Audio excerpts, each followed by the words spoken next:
భారతీయుల ఆలోచనలకు అనుగుణంగా అభివృద్ధి వైపు పరుగులు పెడుతున్నది దేశం.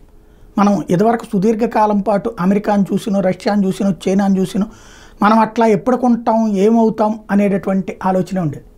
ఇవాళ వాళ్ళు కూడా మన దగ్గర నేర్చుకుంటున్నారు క్యూఆర్ కోడ్తో పేమెంట్స్ అన్నటువంటి. అలాంటి ఒక అతి సాధారణ టీ స్టాల్ దగ్గర కూడా క్యూఆర్ కోడ్లు వాడేటటువంటి స్టేజీ మనం చూపించాం వాళ్ళకి. అలాగే ఫోన్ మనీ ట్రాన్స్ఫర్స్ అన్నటువంటిది మనం చూపించాం. ఇంత భారీగా వాళ్ళు లేదని కాదు, ప్రతి ఒక్కళ్ళు చేసే స్థాయి అన్నటువంటిది చూపించాం. ఇవే కాకుండా రకరకాలైనటువంటి మార్పులు, డీబీటీ డైరెక్ట్ బెనిఫిషరీ ట్రాన్స్ఫర్స్ నుంచి పేదరికాన్ని ఎలా తగ్గించాలో చూపెట్టాం.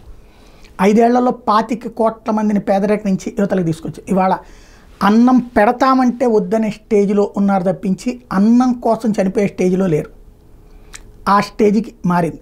ఇప్పుడు కొత్త దశ ఇంకోటి ఏంటంటే మధ్యతరగతి విమానాల వైపుకి వెళ్ళటం, విమానాలు ఎక్కుతూ ఉండటం.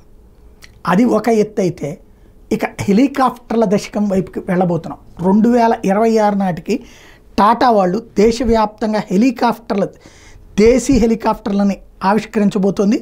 H-145 హెలికాప్టర్లు దేశమంతటా తీసుకురాబోతున్నారు. ఇప్పటికే మనం ఈ డెహ్రాడూన్ దగ్గర అట్లాంటి చోట్ల హెలీ సర్వీసెస్ ఉన్నాయి. డెహ్రాడూన్లో మనం దిగేస్తే ఏవైతే బద్రీనాథ్, కేదార్నాథ్ ఇట్లాంటి వాటికి వెళ్ళడం కోసం అక్కడ మనం డబ్బులు పే చేస్తే ఒక్కోళ్ళకి 25,000 20,000 తీసుకుంటారు.